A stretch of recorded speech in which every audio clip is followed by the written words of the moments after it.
James O.D., visionary activist and social healer.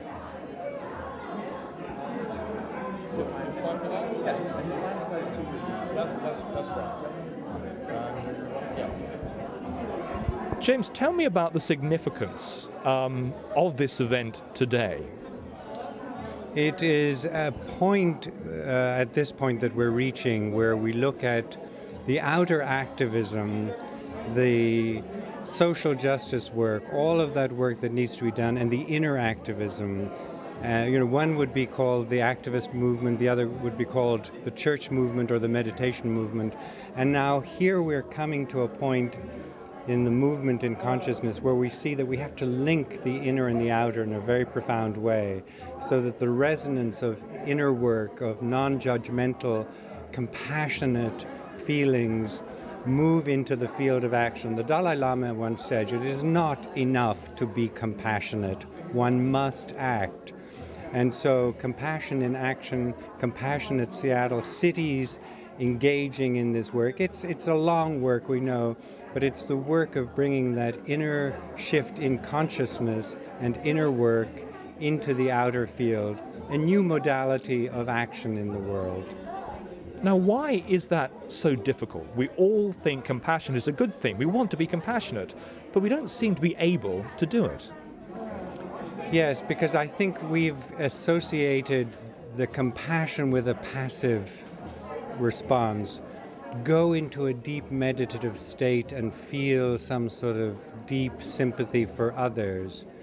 But we know that that is only one half of the equation. The other half of the equation is action. And what has happened in the past is that the activist has burned up, has become too angry, has become so frustrated by the pain and suffering and crisis in the world that they see that it fuses them out. So now we're bringing the two together in a way that says, no, you have to sustain yourself. You have to find those ways within you to renew your deep heart's core and to feel psychologically well. We know from contemporary science, for example, that those who do altruistic action actually live longer, have healthier life indicators. But it's a modality of action that is self-renewing in the deep contemplative aspect of heart work, of inner work, and then of the action in the world that says we live at a time of deep ecological crisis, social crises, of deep media distraction. Sophomoric pundits are talking to the world as if what they have to say has any bearing on reality, when in fact the core of action that is needed is this blend of the contemplative and the social action. And it begins when you blend those. You can be both visionary and very humble. You can be, you can start with a city garden, with a local park, with a child's, empathy movement. The now curriculum in schools for teaching kids emotional and social intelligence and emotional. You can begin in very strategic ways, not grandiose, but that are penetrating, I think, the consciousness that is the result of our crisis. So we call those, the viral memes of negativity. The United States, for example, has less than 5% of the world's population, but 25% of the world's prisoners.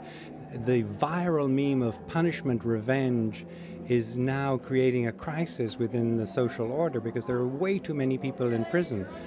A compassionate action response to that particular social problem says, how do we look at healing modalities that create a new relationship to social healing that takes us out of vengeance, punishment, and so on, into looking at how do we rehabilitate people, how do we restore justice, how do we create a healing model for justice itself. Behind us or around us today, there are people from a city here to honor the fact that Seattle is the first city in the world to sign up to the Charter of Compassion. Is there anything unique about these people from a city and compassion as opposed to compassion from people in the countryside? Is it different? I think it's very different because the city can be the place where we see reflected the greatest levels of alienation and dislocation, in a sense that community has really broken down.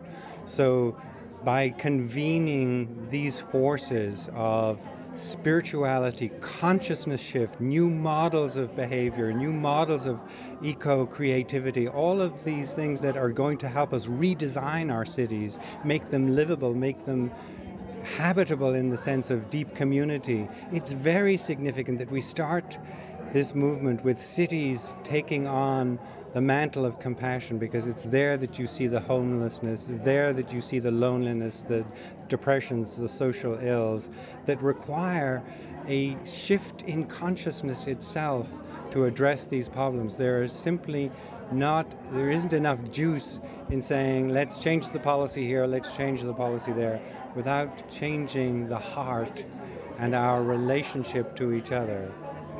Finally, James, go into your own life. Is there a moment where someone has carried out an act of compassion towards you, which has perhaps stood out, caught you by surprise, inspired you? I know that when I was in Beirut and I had witnessed the war and the suffering there, and saw what I thought was, and then the massacres of the Palestinians at the Sabra Shatila camps, I said, I am losing any hope that humanity can really go beyond this barbarity and butchery and savagery. And it was really a Palestinian in a ruined camp south of Beirut who stood in the middle of the rubble and said to me, come have coffee with me. I was with an English medical rescue team at the time, and we went and he pulled out a stove and began to serve us coffee in the rubble of a camp that had been destroyed. And I saw there the indestructible nature of the human spirit. I saw that our greatest compassion is to mirror the deep power, resonant force of our spiritual capacity in the midst of crisis and suffering. And that act, a simple act of offering me his dignity, his nobility, said to me, no bombs will ever destroy it. So when I think of the crisis on planet Earth, and I think of the crisis our cities are facing, and I think of all of those catastrophic stories of ruin, I remember that we have this inner capacity to meet the challenge. You know, the neuroscientist Gerald Levy says, more than anything else maybe, the human being is defined by their capacity to rise to challenge. And in that rising to challenge, the spirit meets action, the consciousness shifts, we find a new way, a new modalities of dealing with our most intractable problems.